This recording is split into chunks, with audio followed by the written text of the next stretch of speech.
Mi segunda pregunta es, nosotros como mexicanos, yo soy mexicano, tenemos mucha fe en la Virgen de Guadalupe y muchos protestantes a nosotros nos han hecho creer que la Virgen de Guadalupe es una invención de los españoles para conquistarnos. ¿De dónde viene la Virgen de Guadalupe o de dónde viene ese nombre que a nosotros tenemos tanta fe en la Virgen de Guadalupe? ¿De dónde fue sacado el nombre de la Virgen de Guadalupe? Eso lo tienen que saber ustedes los mexicanos. Yo soy venezolano. Yo sé que la Virgen de Coromoto es porque en aquel tiempo estaban los indios coromotos y entonces el cacique Coromoto y yo me sé la historia de la Venezuela. Pero el nombre no lo sé. No sé. Pero ¿de dónde viene el ataque contra la Virgen María? Sí lo sé.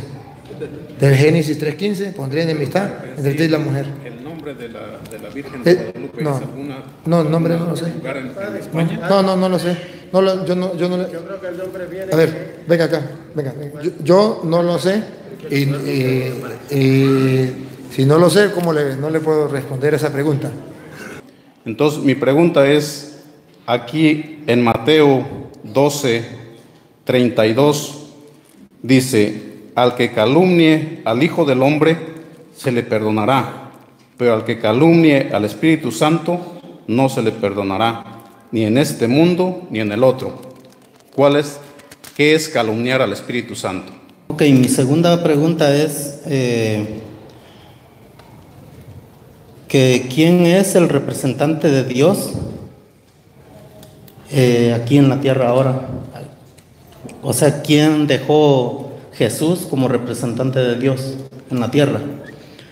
Y yo como apenas empiezo también a escudriñar la Biblia, pues mi respuesta fue de que el Papa es el representante y después están los sacerdotes que son ministros de Dios, pero quiero que usted con su conocimiento nos los explique, y hay muchos que a veces por medio de no preguntar no entendemos, ¿me entiendes? Entonces quiero que nos saque de dudas y saque de dudas a estas personas que están confundidas también. Gracias. Bendiciones, hermanos, en donde quiera que estén. Vamos a comenzar con este hermoso video lleno de enseñanzas acerca de este tema que estoy seguro que nos va a ayudar, nos va a edificar en nuestra religión católica. Sin nada más que agregar, vamos a comenzar con este hermoso video. Otra preguntita, pues. Ok, mi segunda pregunta es que ¿quién es el representante de Dios aquí en la tierra ahora? O sea, ¿quién dejó Jesús como representante de Dios en la tierra? Y yo como apenas empiezo también a escudriñar la Biblia, pues mi respuesta fue de que el Papa es el representante y después están los sacerdotes que son ministros de Dios, pero quiero que usted con su conocimiento nos los explique, y hay muchos que a veces por medio de no preguntar no entendemos, ¿me entiendes? Entonces quiero que nos saque de dudas y saque de dudas a estas personas que están confundidas también. Gracias. En segunda de Corintios capítulo 5 versículo 20, Dios tiene sus representantes en la tierra. Sí tiene sus representantes, y usted bien lo dijo. Los apóstoles son los representantes, y después de los apóstoles, pues la sucesión apostólica, los que quedaron después de él. Por eso Pablo viene a decir en 2 de Corintios 5:20 algo muy importante, donde muestra que Dios sí tiene sus representantes en la tierra. No es que Dios no tiene ningún representante en la tierra. Claro que sí. 2 de Corintios 5:20. Así somos embajadores en nombre de Cristo, como si Dios rogase por medio de nosotros. Aquí está que Dios dejó hombres representantes de él, embajadores de Cristo, y Dios habla por medio de ellos. Ahora, cuando Cristo dejó a esos representantes, cuando Cristo los dejó a uno como jefe de todos ellos. Juan 21:15. Es verdad que dejó a los 12 apóstoles, pero de todos ellos dejó a uno encargado de todos los demás apóstoles. Juan 21:15. Cuando hubieron comido, Jesús dijo a Simón Pedro. Ahí está ese representante. ¿Por qué el representante? Ponga cuidado, dale. Simón, hijo de Jonás, ¿me amas más que estos? Le respondió, sí, Señor, tú sabes que te amo. Él le dijo, apacienta mis corderos. Ahí está el representante de Cristo. Cristo es el buen pastor, pero Él deja a Pedro como pastor, que lo represente a Él, y lo deja encargado de los demás. Me ama más que estos, apacienta mis corderos. Dejó a los apóstoles como representantes de Dios, pero de entre ellos escogió a uno que va a ser el pastor de toda la iglesia. Otra preguntita, pues.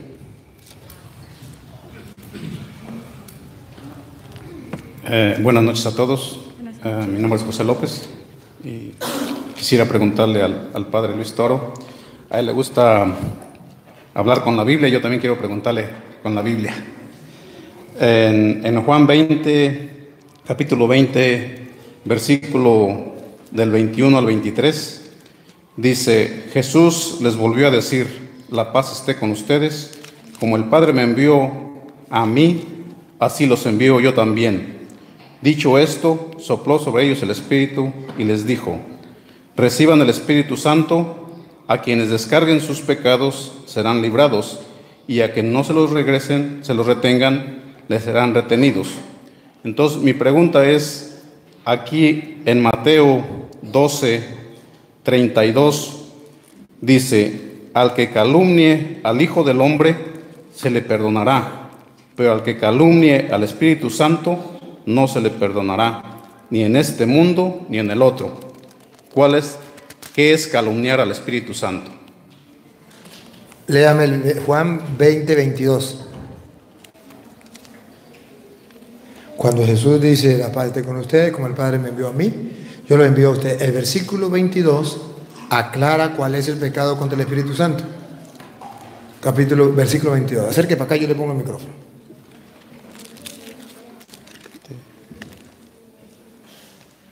¿20:22? Sí.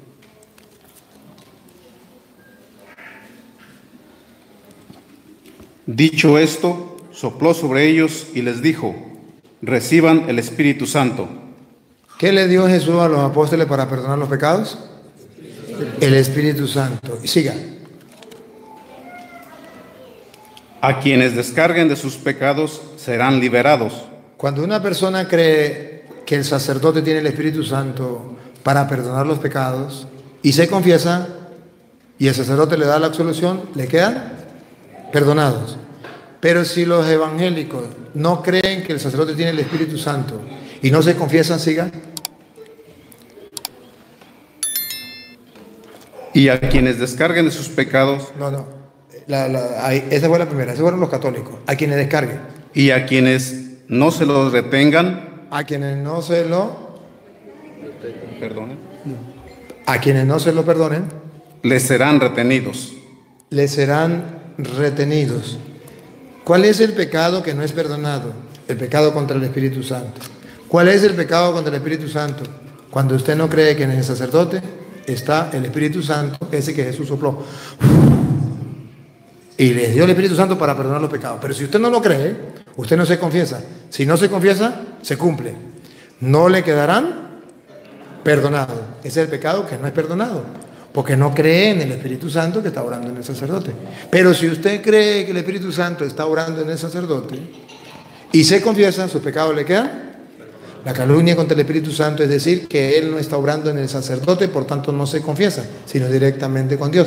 Ese pecado no le quedará perdonado. Cuando no cree que el sacerdote tiene el Espíritu Santo que Jesús sopló sobre los apóstoles para que perdonaran los pecados. Lo resumo. El pecado contra el Espíritu Santo es el pecado de los protestantes al no confesarse porque no cree que en el sacerdote el Espíritu Santo le está perdonando los pecados. Y por tanto los pecados le quedan sin perdonar. Se cumple lo que dice Jesús. A quienes no se lo perdonen le quedarán sin perdonar. Cuando Mateo 12:32 dice, el que blasfeme contra el Espíritu Santo no será perdonado, no es que Dios no tenga poder para perdonarlo. Dios tiene poder para perdonar todo pecado. Entonces, ¿por qué no le será perdonado? Porque la persona no quiso aceptar que ahí estaba el Espíritu Santo en el sacerdote, como el Padre me envió, yo los envío a ustedes. Reciben el Espíritu Santo, quienes perdonan el pecado le quedan perdonados. Al no creerlo, pues entonces está blasfemando contra el Espíritu Santo. Mi segunda pregunta es, nosotros como mexicanos, yo soy mexicano, tenemos mucha fe en la Virgen de Guadalupe y muchos protestantes a nosotros nos han hecho creer que la Virgen de Guadalupe es una invención de los españoles para conquistarnos. ¿De dónde viene la Virgen de Guadalupe o de dónde viene ese nombre que a nosotros tenemos tanta fe en la Virgen de Guadalupe? ¿De dónde fue sacado el nombre de la Virgen de Guadalupe? Eso lo tienen que saber ustedes los mexicanos. Yo soy venezolano. Yo sé que la Virgen de Coromoto es porque en aquel tiempo estaban los indios coromotos y entonces el cacique Coromoto y yo me sé la historia de la Venezuela. Pero el nombre no lo sé. No soy mexicano, no sé la historia porque viene el nombre. Lo que sí sé es algo. Si los protestantes dicen que la Virgen de Guadalupe no es de Dios y es un invento de los españoles, aunque no me sé la historia de dónde viene el nombre de Guadalupe, me sé la historia que los frailes, los sacerdotes estaban luchando por convertir a los mexicanos y no podían. Y cuando ya estaban rendidos, aparece la Virgen de Guadalupe y se convirtió no uno, ni dos, ni tres, sino en masa. En masa. ¿Pero quiénes se convirtieron? Se convirtieron no personas fáciles de convertir. Era un grupo de gente que tenían enraizado en su mente y en su corazón costumbres antiguas y que tenían sus creencias. Y como en un abrir y cerrar de ojo, con ver lo que estaba allí, con ver la imagen de la Virgen, con eso se convertían. Y venían arrepentidos y venían y se entregaban y se conquistaron gran cantidad de personas, ni siquiera con la predicación, sino con la imagen de la Virgen. Cuando leían en el idioma de ellos, en las costumbres de ellos, en las creencias de ellos, en el manto de la Virgen, donde estaba plasmada la Virgen, miraban todo eso, ellos se convertían, leían lo que Dios había escrito ahí en la imagen de la Virgen María para ellos, que no lo leemos nosotros ni que lo leen nosotros, otra gente, pero esa gente sí era capaz de leerlo y se convertía. Y no solo eso, que los protestantes vayan y averigüen para que vean que los científicos han estudiado la imagen y no comprenden cómo está separada de la tela. No está impresa en la tela, sino que está separada y que tiene calor humano y que tiene en la vista tiene como vista humana viva. O sea, que un protestante explique eso, si no es de Dios, que lo explique. La ciencia se ha quedado aterrada. Hay estudios serios, y los protestantes serios que quieren hacerlo, que los estudien. Y no solo eso, los años que lleva ese material, y ese material es un material que se destruye fácil. ¿Y por qué no se ha destruido? Son cosas pero ¿de dónde viene la palabra? Pues no sé. Pero ¿de dónde viene el ataque contra la Virgen María? Sí lo sé. Del Génesis 3:15, pondré enemistad entre ti y la mujer. nombre de la Virgen de Guadalupe no, es alguna? No, el nombre no lo sé. ¿Lugar en España? No lo sé. Yo no. Yo creo que el nombre viene. A ver, venga acá, venga. Yo no lo sé y si no lo sé, ¿cómo no le puedo responder esa pregunta? Hasta lo que yo tengo entendido es que la Virgen después se le apareció al tío de Juan Diego y a él fue que le dio el nombre de Dios. Yo soy Santa María de Guadalupe. Bueno, ahí hay una respuesta, pero usted como mexicano debe saberla mejor. Yo no me la sé.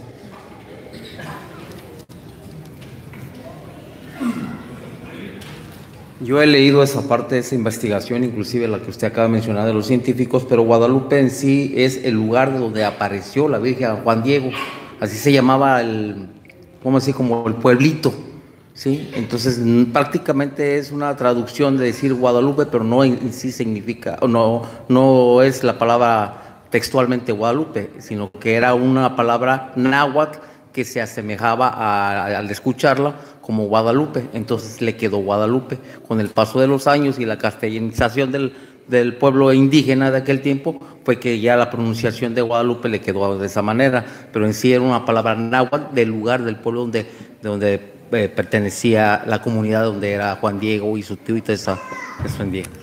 Muy bien, ahí tiene la explicación. Bueno, pues, a ver, otra preguntita, pues. Wow, mis queridos hermanos, pues aquí está la respuesta del padre Luis Toro.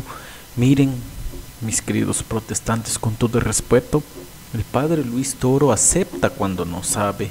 Es de sabios decir que no sabemos. Esta vez, claro, este video es diferente porque claramente el padre Luis Toro está diciendo no sé, y con claridad y firmeza.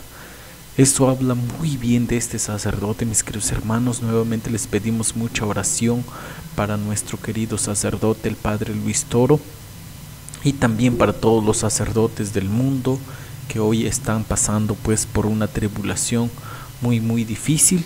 Así que en este pues momento les pedimos de mucha oración para cada uno de ellos y también para todos pues de cada uno de nosotros, que no nos sigamos pues rindiendo, porque hay personas que se rinden en el camino. Es difícil hacer este tipo de videos, mis queridos hermanos. Hay personas que critican mucho que esto no es trabajo y todo eso, mis queridos hermanos.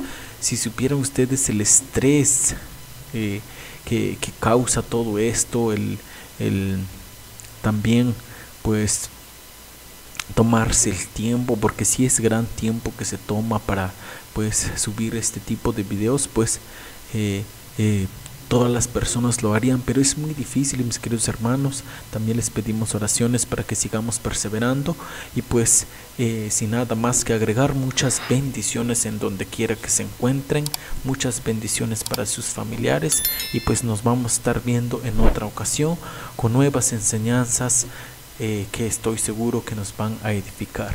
Pues hasta pronto y muchas bendiciones nuevamente. Fuerte abrazo, chao chao.